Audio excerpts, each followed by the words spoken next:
left it in the common area. You pass it as you come into the condo. Anyone can view it. My only guest rule is you'll always accompany your guests. So I work from home. So that's why I like that rule. About a month ago, she got official with this girl, and they've been spending every moment together to the point that they're here about 3 to 4 days a week. I let it slide at first because they were new and happy, and I thought they'd slow down after a week, but it didn't. Then she started wanting to leave her girlfriend here at home with me while she went to work. This is where she's upset me. Even though it's listed on the rules, she feels because she pays her share of the rent that her girlfriend can stay whenever she wants. I tried to talk her and help her understand that I'm not comfortable with her girlfriend being here so often or alone, even though they stay in her room. But she feels I'm being extremely unreasonable, and because the lease doesn't have a set guest days, she can have her around as much as she wants. Also, this housemate rarely ever cleans up, which is worse now that her girlfriend is over the mansion. I'm not like super familiar with leases, but is there ever a clause that says that how many guests can stay at the place? Is that something that is on leases?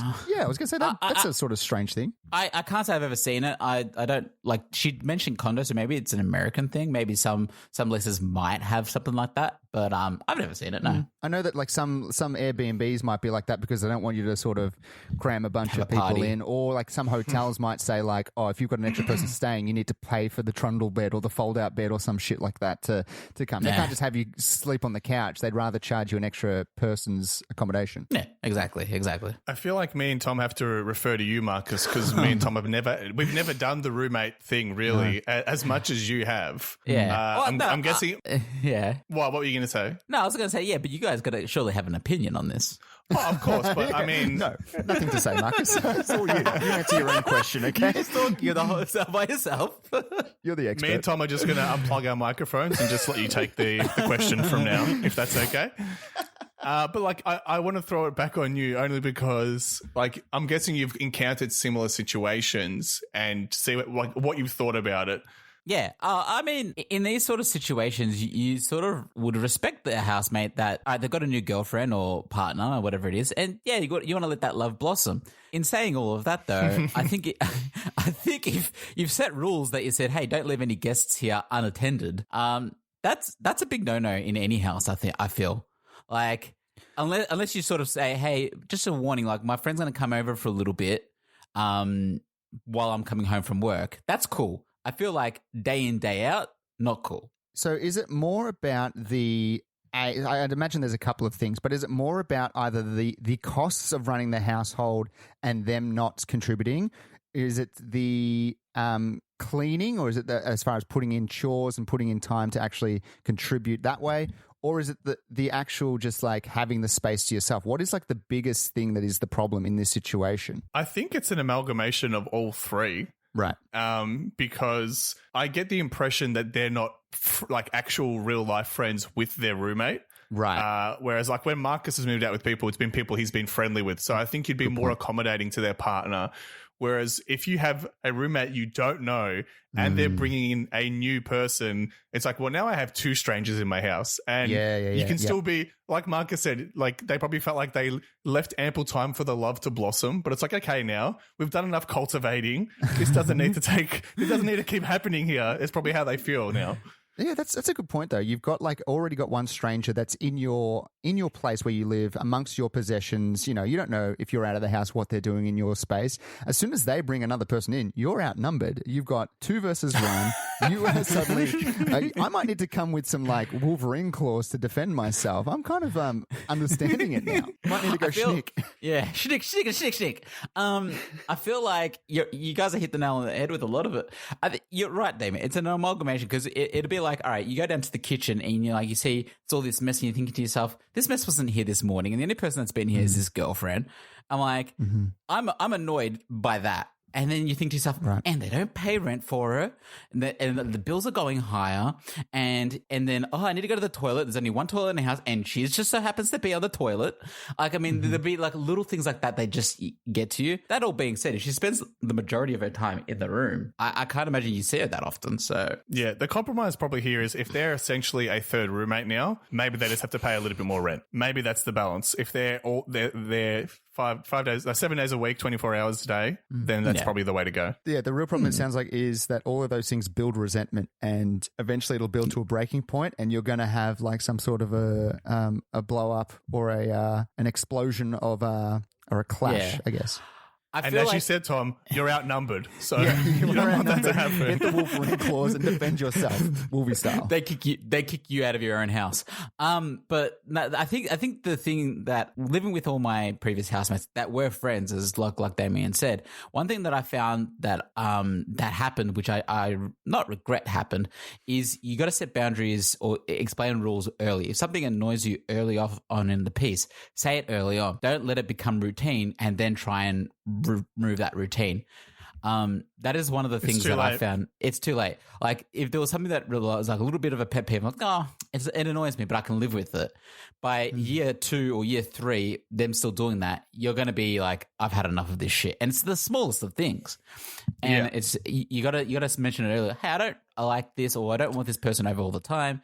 I want you got to set the rules early. Yeah, it is literally death by 1,000 cuts. Yeah, exactly. I think we've hit the nail on the head. I think you need to say it early and try and set the boundaries first early for Mansion. Yeah, I'm in agreement with that. Mansion, do what you will with that advice, but let's leave it there for the Mansion. Now, that's all the time we have for the questions. Great questions, boys, as always. But we do have a question that's been written into us via email in a segment that we call Chainmail.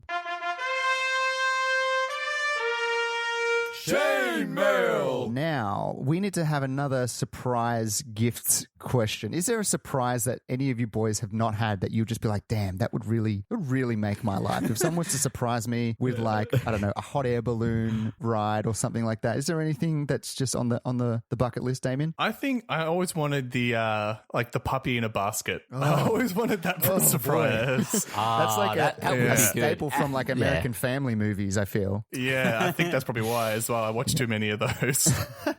All right, let's go for the puppy in a basket. So this is coming from the Puppy in the Basket. Puppy in the Basket writes in, hello lads, long time listener, first time emailer, but I barely know her. That's funny. Very good. I have a question for y'all. Tom, you're so mad. Tom's just like, you know what? Fuck this question. We make the jokes here. Show's over. Music hits. We make the jokes here. Okay. Our next door neighbor makes a lot of noise. They are a young share house and currently only 2 people living there. Multiple times a week, they have parties with a couple of guests and are making noise until the early hours. We've called the police on them during this lockdown for a noise complaint as well as breaching lockdown rules, and this still hasn't stopped them. During the day, they sit on their front porch, smoking jozzers and leaving empty beer bottles all over the place. We've only ever said, hey, how are you going to them, as they're not approachable in person. They're always either high, drunk or hungover and avoid eye contact when we walk past. Or at night, if we walk past, there is a porch full of people. It's a weird vibe. How should we handle this? Should we stop? Should we keep calling the cops until they stop, or should we tell them to stop fucking around? Vanessa has a mean backhand and I'm not afraid to unleash her on these weenie little asses. Much love, muchachos. I love it because it's like these weeny little assholes. It's just Send the misso out. You've got the solution right there. Yeah. I've had a situation that was similar to this, but it was with my beach house when me and a bunch of friends went to go stay there. So I have to describe how my beach house is laid out. So for some reason, when my grandpa built this beach house, he built it with another family, so they're essentially connected. Imagine like Berlin. There's East Berlin and West Berlin. This is the Berlin beach house. Like they're connected. Right. It's like a mirror image. It makes it sound like a nightclub. It's Berlin beach house. It's a townhouse, Damien. That's all it is. It's the hottest club. It's the Berlin beach house. David Hasselhoff is performing late at the night. Anyway, that's a horrible German accent.